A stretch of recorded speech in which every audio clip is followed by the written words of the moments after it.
আসসালামু আলাইকুম রহমতুল্লাহি ওবরকাতুহু।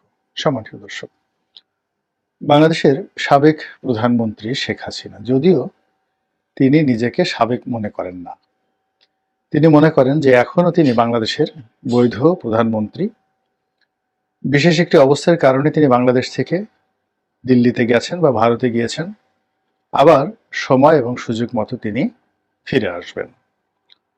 আমরা বাংলাদেশে বসে তার কুশপুত্তলিকা দাহ করছি, তার বিরুদ্ধে একের পর এক মামলা দিচ্ছি, তার বাড়িঘর তছনছ করে দিচ্ছি এবং তার পৈতৃক ভিটা মাটির সঙ্গে মিশিয়ে দিচ্ছি। মূল উদ্দেশ্য হলো তাকে মানসিকভাবে বিপর্যস্ত করে তোলা এবং আওয়ামী লীগের যারা লোকজন রয়েছে তাদের মানসিক যে শক্তি এটিকে দুর্বল করা। এজন্য শেখ হাসিনার সঙ্গে সারা বাংলাদেশে শত শত হাজার হাজার নেতাকর্মীকে জড়িয়ে একেবারে একই ধরনের মামলা, হত্যা মামলা সারা বাংলাদেশে জারি হয়েছে।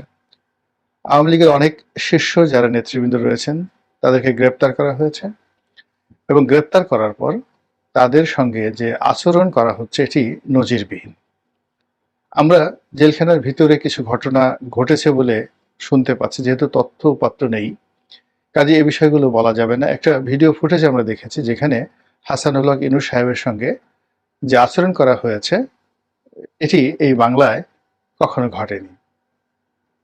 দ্বিতীয়ত, আমির হোসেন আমু, তারপর চট্টগ্রামের যে বয়োবৃদ্ধ আওয়ামী লীগ নেতা ইঞ্জিনিয়ার মোশাররফ সাহেব, সাইমন হোটেলের মালিক, ওনারা 14 জেনারেশন মানে বলতে গেলে 14 গোষ্ঠী ধরে তারা অভিজাত, ধনাঢ্য এবং রাজনীতি তাদের একটা নেশা।